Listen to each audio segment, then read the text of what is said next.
Bertasyakur tentang Maulana Syekh, kita ingat perjalanan hidup beliau, kita sadari bagaimana beliau memberikan uswah kepada kita, kita bersyukur hari ini kita memulai untuk mengirim guru-guru pejuang ke seluruh penjuru tanah air. Bangun anak-anakku semua, bangun, guru pejuang bangun, cepat, bangunnya cepat. Nah, ini guru pejuang kiri dan kanan. Ini anak-anak kita, ya. Tulab dan tolibat ma'at yang sudah dilatih, yang sudah dididik, diberikan pengetahuan-pengetahuan, pemahaman untuk terus memperjuangkan manhaj Islam Ahlus Sunnah wal Jamaah, untuk meneguhkan wasatiyatul Islam, bergerak ke seluruh penjuru tanah air untuk membawa panji-panji NWDI. Kita doakan mudah-mudahan terus mengalir guru-guru pejuang kita. Karena apa? Kita ingat kata Imam Syafi'i tadi, in sahatoba wa illam yajri lam yatibi. Air yang jernih itu harus ada jalannya untuk mengalir. Kalau dia tertutup dan tersumbat, maka kejernihannya hilang, kemanfaatannya pun akan lenyap. Bahkan yang lebih bahaya lagi, bapak-bapak ibu, kalau kita tidak bergerak, kita berada di satu tempat saja. Ibarat katakanlah ikan yang ada di kolam. Kolamnya itu tetap sama besarnya. Tapi ikan-ikan yang ada di kolam itu semakin banyak macamnya. Maka bisa jadi ikan-ikan yang sebelumnya itu adalah makhluk yang bersahabat, teman satu sama lain. Saking banyaknya di kolam itu, sedangkan tidak ada jalurnya untuk mengalir ke tempat yang lain, tempatnya makin sempit. Semakin dia berebut oksigen, semakin dia berebut rezeki, semakin dia berebut makanan, yang kawan pun kemudian bisa jadi lawan. Kalau kita diam di satu tempat saja, diam di situ, batur jadi musuh. Betul nggak Bapak Ibu? Bisa jadi teman akhirnya menjadi musuh. Kenapa? Karena sudah tidak bisa kemana-mana. Akhirnya apa? Saling melihat kekurangan satu sama lain, saling membicarakan kekurangan satu sama lain. Karena hanya di situ saja, tidak mau keluar, tidak mau berjuang. Akhirnya bukannya memperbaiki yang rusak, tapi justru merusak apa yang sudah baik. Karena itu, anak-anakku semua, pengiriman guru perjuang hari ini adalah penanda. Mudah-mudahan kita bersama-sama mengikhtiarkan doa dari Sidi Syekh Maulana, wansur wahfaz wa ayyid nahdlatal watani bil bihaqqi Muhammadin sallallahu alaihi wasallam. Bapak Ibu Saudara yang juga mengingatkan pada kesempatan ini kepada nilai-nilai perjuangan yang Maulana Syekh sering ajarkan kepada kita. Prinsip-prinsip Ahlus Sunnah wal Jamaah. Ngerti betul kita apa itu Ahlus Sunnah wal Jamaah. Ahlus Sunnah artinya mereka yang mengikuti sunnah. Sunnah Nabi, sunnah sahabat, dan jalan hidup para ulama. Jangan kita mengaku menjadi Ahlus Sunnah. Sunnah Nabi mengatakan, al-muslim man salimal muslimuna min lisanihi wa yadihi. Orang Islam itu adalah orang yang harus bisa menjaga tangannya dan lidahnya dari menyakiti orang lain. Itu sunnah Nabi. Jangan sampai kita mengaku ahlu sunnah, tapi kerjaan kita entah dengan ketikan kita, entah dengan komen kita, apalagi dengan tangan kita menyakiti umat Nabi besar Muhammad sallallahu alaihi wasallam. Dengan nyumpak, nyumpak. Orang komen buruk, fitnah, bikin hoax di media sosial, ikut kita. Setelah itu ditanya, kamu ini mengikut siapa? Oh, saya ahlus sunnah wal jamaah. Bagaimana bisa kita disebut ahlus sunnah kalau sunnah Nabi justru kita piwali dan kita langgar? Nabi mengatakan, man ya'manu jaruhu bawa'iqah. Sunnah Rasul itu adalah seorang itu jangan sampai seorang mukmin itu adalah orang yang tetangganya itu aman dari gangguannya. Baik gangguan suara, apalagi gangguan perbuatan. Tetangga kita nyaman dengan kita, itu sunnah Nabi. Ahlu sunnah, dia harus menjadi pribadi yang memastikan lingkungannya itu aman dari kejahatan dan keburukannya. Maka tidak ada artinya kita bilang, oh saya ahlu sunnah, tapi kerjaan kita mengganggu orang lain. Na'udzubillah misalnya. Tetangga diganggu, dibikin tidak nyaman, akhirnya pergi menjauh, dia jual rumahnya, dia kalah sama saya. Inna lillahi wa inna ahlus sunnah. Ingat sunnah-sunnah Rasul, terutama sunnah kita di dalam bermasyarakat, berindonesia, bermasyarakat, berindonesia. Wal jamaah, apa itu wal jamaah? Kompak. Wal jamaah itu artinya mendahulukan persatuan, kebersamaan. Coba kita lihat pelajaran sejarah dulu. Kapan keadaan di mana umat Islam disebut dengan keadaan atau waktu itu disebut dengan amul jamaah? Amul jamaah adalah ketika Sayyidina Hasan bin Ali, cucu dari Nabi kita, Nabi besar Muhammad sallallahu alaihi wasallam, beliau karena ingin islahu atau salahu halil ummah, karena beliau ingin agar tercapai kedamaian, kebaikan, kemaslahatan untuk semua, maka Sayyidina Hasan bin Ali dia lepaskan kekuasaan kekhalifahannya itu kepada Sayyidina Muawiyah bin Abi Sufyan. Kalau beliau mau bertahan bisa, tapi apa yang terjadi? Peperangan. Ketika Sayyidina Hasan menyerahkan kepada Sayyidina Muawiyah, itulah saat di mana kemudian waktu dan tahun itu disebut amul jamaah, yaitu masa di mana persatuan dan kesatuan umat itu didahulukan di atas segalanya. Itulah ahlus sunnah wal jamaah. Sayyidina Muawiyah berkuasa waktu itu, Sayyidina Hasan berhenti. Tapi coba lihat hari ini, dari keturunan siapa? Dari keturunan siapa yang tetap terus menjadi penyambung lidah Rasulullah Sallallahu Alaihi Wasallam? Kalau dibandingkan, ini bukan membandingkan sahabat tetapi melihat kondisi fakta sejarah hari ini. Keturunan Sayyidina Muawiyah banyak yang bagus, tapi kalau kita lihat yang utama, termasuk yang membawa Islam ke Nusantara, yaitu Wali Songo, mereka adalah keturunan dari Sayyidina Hasan dan Husain. Melepaskan ego pribadi untuk kemajuan, kemaslahatan umat, itu ternyata dibalas oleh Allah dengan kemuliaan yang tidak putus sampai hari ini. Para keturunan zuriyah dari Sayyidina Hasan dan Husain yang terus-menerus berjalan ke seluruh penjuru dunia menyebarkan cahaya ajaran kakek mereka, Nabi kita, Nabi besar Muhammad sallallahu alaihi wasallam. Ahlus sunnah wal jamaah mengikuti cara yang baik dan mengamalkan sunnah Rasul, lalu menjaga persatuan dan kekompakan kita sebagai umat. Itu ahlus sunnah wal jamaah. Bapak Ibu Saudara sekalian, nilai-nilai dari Al-Mafullah Maulana juga banyak diwariskan. Yakin, ikhlas, sabar, istighfar. Siap untuk kita terus amalkan? Siap Bapak-Bapak Ibu? Yakin. Keyakinan itu asas.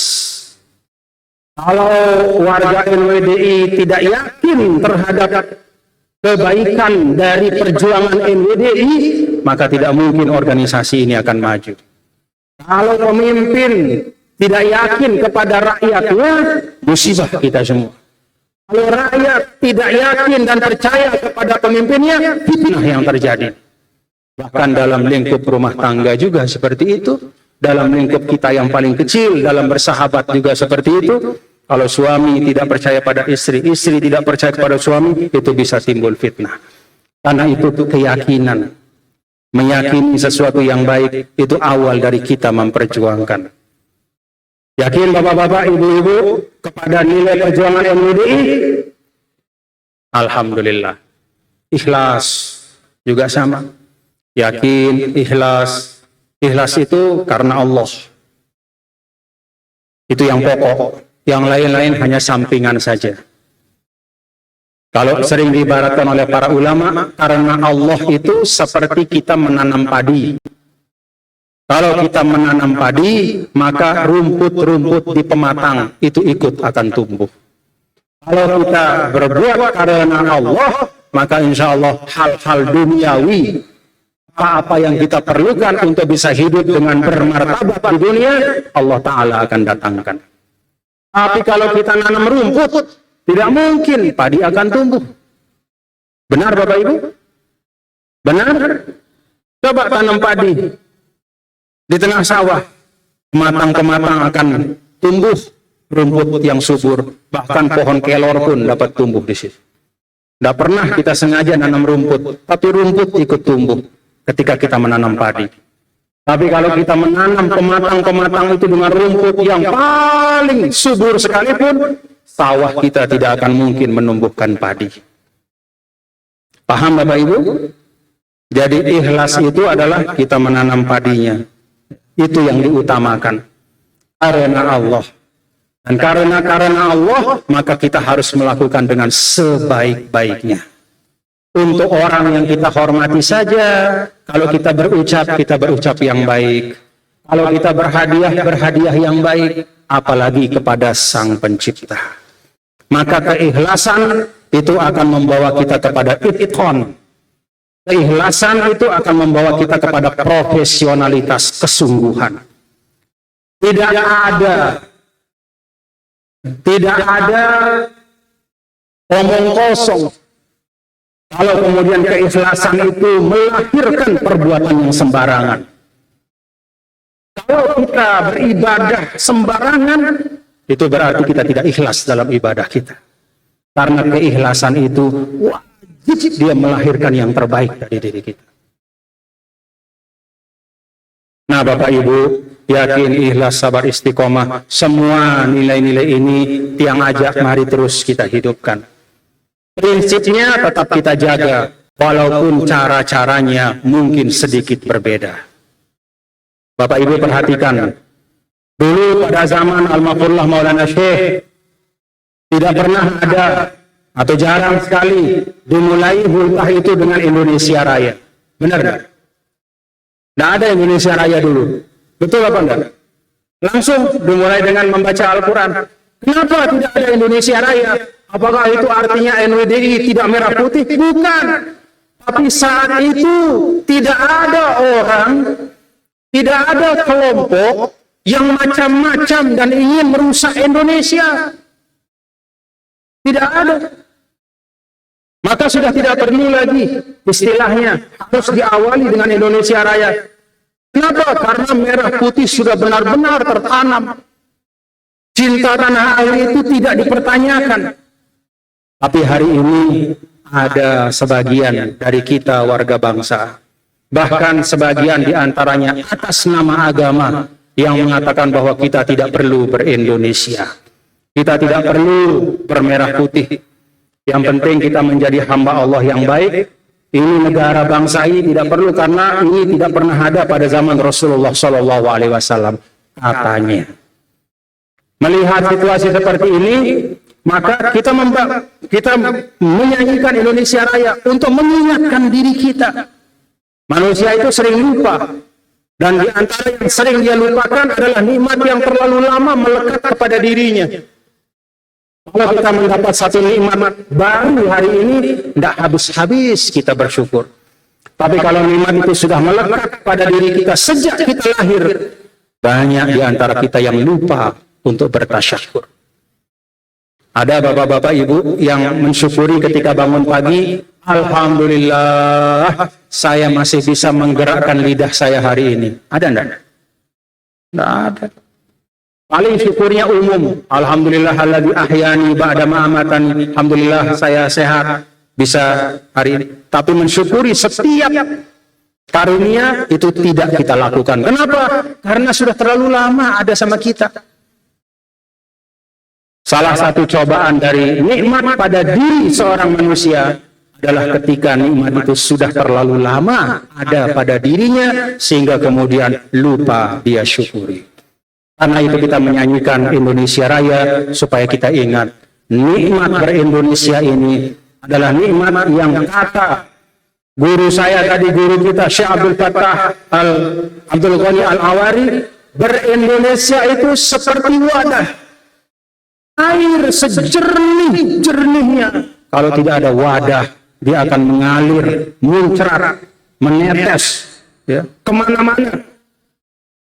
Dia akan bisa kotor, dia akan bisa hilang, diserap oleh tanah. Tapi ketika ada wadah yang kuat, maka air yang jernih itu akan bisa bertahan. Agama juga demikian. Tidak mungkin kita menjalankan tuntunan Islam dengan baik kalau tidak ada wadah yang baik, kokoh, kuat, dan bersatu. Itulah Negara Kesatuan Republik Indonesia. Jadi prinsip tetap sama, cara-cara bisa berubah. Dan terakhir saya ingin ingatkan, Bapak-bapak, Ibu, Saudara sekalian, ini tentang cara yang berubah. Dulu, waktu saya belajar di Mu'allim, ada 2 kali saya kena hukuman fisik dari guru saya. Yang pertama, Bapak Ustadz Abdul Ghafur Selong. Selengseng saya diangkat. Sakitnya luar biasa. Mau nangis tapi malu kita. Kenapa selengseng saya diangkat setinggi-tingginya. Sampai saya bangun dari kursi diangkat terus. Majri, mana PR-mu, mana PR, sampai diangkat terus. Sampai akhirnya saya naik di kursi mu'allimin itu. Karena kalau saya diam di bawah, sakitnya luar biasa, saya ikuti sampai ke atas. Guru bahasa Inggris, gara-gara saya lupa, lalai, membuat PR bahasa Inggris. Kan sakit ya, kalau selengseng kita diangkat. Sakitnya, luar biasa. Yang kedua, almarhum Bapak Ustadz Saharudin, guru matematika dari Kelayu. Saya dengan teman-teman mu'allimin, ya namanya kita anak muda ya, sudah jamnya, tapi kita masih main di luar, main bola, bawah sukun itu. Main bola di mu'allimin lama, main bola. Tiba-tiba sudah ada Ustadz Sahar di pintu. Dia bawa garisan matematika yang panjang itu. Tahu kan garisan zaman dulu itu? Panjang garisannya itu, yang dipakai garis di papan tulis itu. Dipanggil kita, maka masuklah masing-masing. Setiap yang masuk, sayangnya saya memilih yang terakhir masuk. Maka saya lah yang dipukul terakhir dan paling keras. Atas garisan itu. La ilaha illallah, sakitnya luar biasa. Sakitnya luar biasa. Tapi saya dan kami semua menerima itu sebagai tanda sayang guru kepada kita. Oh, si kangen guru no.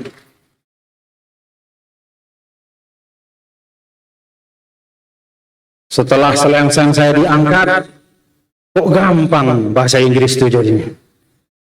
Gara-gara selengseng itu. Setelah punggung saya dipantok sama garisan itu, kok rasa-rasanya bisa kita paham sedikit-sedikit apa sinus, kosinus, apa itu macam-macam. Triangle segala macam itu. Aljabar. Itu dulu. dulu. Paham nih? Itu dulu. Tapi hari ini Bapak-bapak Ibu, seiring dengan perkembangan kehidupan, perkembangan pendidikan, seiring dengan bahkan perubahan nilai, maka cara yang dulu bisa dibenarkan sebagai salah satu cara untuk mendidik, entah itu ngangkat selengseng, entah tempo-tempo apa namanya itu, sedikit ya, atau tempo-tempo pak misalnya, secara fisik pada saat itu bisa dibenarkan. Katakanlah ada alasannya, karena situasi dan tatanan nilai yang ada memungkinkan. Tapi hari ini sudah berubah. Kalau sekarang tidak boleh seperti itu. Jangan ada di pendidikan NWDI ini yang menyakiti secara fisik murid-muridnya. Tidak boleh. Mau nempeleng, angkat selengseng, pukul, apalagi pakai penggaris, jangan. Kenapa? Dunia sudah berubah. Tetap prinsip-prinsip pendidikan ada. Yakin, ikhlas, istiqomah, mahabbah, dan segala macam. Tetapi cara-cara kita sesuaikan. Karena sekarang ada aturan-aturan hukum, ada kesepakatan-kesepakatan tentang hak asasi manusia yang juga harus kita hormati. Nah, ini contoh sederhana Bapak Ibu. Karena itu kalau sekarang misalnya kita dengar, kita lihat ada yang menyakiti, itu muridnya bisa mengadukan ke polisi, bisa ditangkap gurunya, karena ada pidana di situ. Itulah perubahan zaman.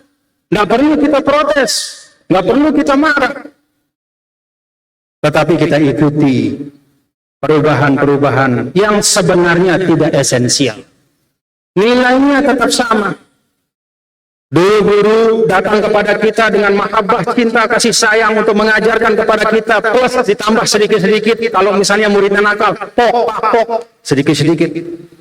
Sekarang guru tetap sama, datang kepada muridnya dengan penuh kasih sayang, dengan penuh kecintaan, tapi tanpa melakukan sentuhan fisik atau menyakiti atau menyentuh tindakan fisik apapun kepada muridnya.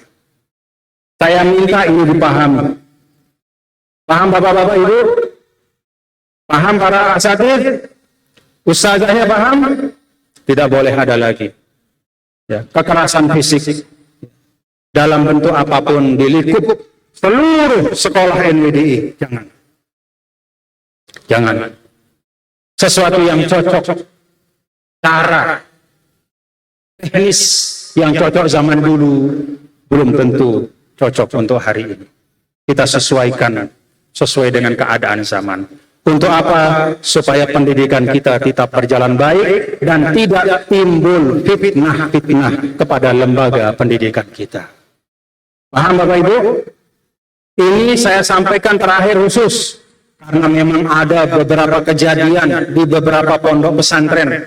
Niatnya tidak ada untuk mencelakakan, tapi karena fisik akhirnya celaka. Kemudian menjadi masalah hukum, menjadi fitnah besar bagi suatu lembaga pendidikan yang menjaga dirinya, membangun dirinya puluhan tahun, dapat fitnah hanya karena ada praktik yang lama yang seharusnya kita sudah tinggalkan karena keadaan sudah berubah, dan itu bukan merupakan nilai pokok, maka kita sesuaikan. Karena tidak berubah, masih terjadi akhirnya lembaga pendidikan yang kena fitnah. Ini saya minta perhatian semua tingkatan. Paham? Paham Bapak-bapak Ibu? Paham para pimpinan madrasah? Paham tulab thalibat? Tidak boleh ada lagi mendidik secara fisik dalam arti melakukan hukuman secara fisik kepada murid-murid kita. Mari kita cari cara-cara yang lain. Insya Allah kita tidak kekurangan cara untuk mendidik anak-anak kita menjadi insan yang baik. Demikian Bapak-bapak dan Ibu, hadirin dan hadirat sekalian yang dapat yang sampaikan pada kesempatan Hulta NWDI ini, dan sekaligus juga ada permintaan untuk mengumumkan wakaf ada wakaf dari salah seorang hamba Allah untuk NWDI di Lampung sana. Untuk dibangun sarana. Ya sebenarnya wakaf ini kan terus berjalan ya. NWDI menerima wakaf dari banyak di Kalimantan, di Sulawesi, ya, di Jawa juga ada, di Sumatera juga ada, di NTT, di Papua. Ya. Nah, tapi ada permintaan khusus untuk di Lampung karena ini baru pertama kali. Maka kita bersama-sama sebagai saksi, kita semua menerima wakaf dari muakif ini. Kita terima wakafnya ini. Dan kita doakan ajarakumullah fima awqaftum wa barakalakum fima abqaitum. Ini beliau? Ya, baik, terima kasih.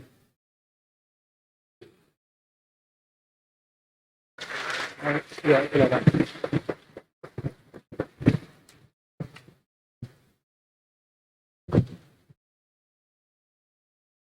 Assalamualaikum warahmatullahi wabarakatuh. Bismillahirrahmanirrahim. Saya M. Edi Suseno, alamat Dusun 2, Kampung Sendangrejo, Kecamatan Sendang Agung, Kabupaten Lampung Tengah, Provinsi Lampung. Hari ini Ahad 18 September 2021 menyerahkan tanah wakaf 1 hektar kepada PW NWDI sebagai wakaf untuk pembangunan pondok pesantren NWDI di Provinsi Lampung. Terima kasih ya. Ajarakumullah fima aqaftum wa barakalakum fima abqaitum. Semoga Allah melipat gandakan pahala untuk Pak Edi atas apa yang diwakafkan, dan semoga Allah berkahi untuk harta-harta yang masih ditinggalkan bersama Pak Edi beserta keluarga. Amin.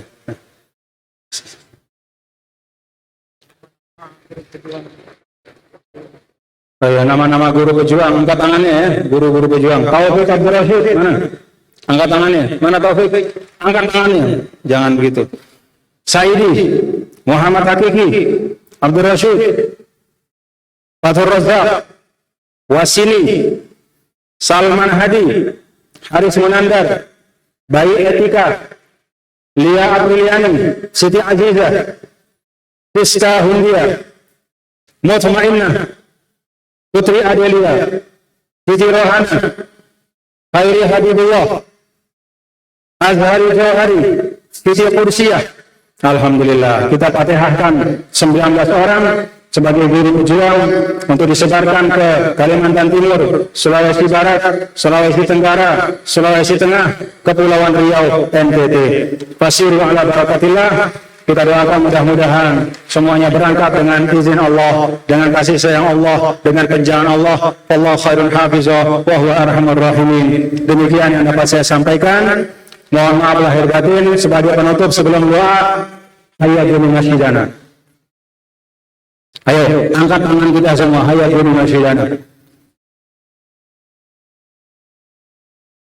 Sebelum doa dan syafaat, kita tutup dengan nasyid perjuangan dari Maulana Syekh. Ayo.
Mohon maaf lahir batin apabila ada khilaf dan salah sekali lagi dari kami semua sebagai sahibul bait.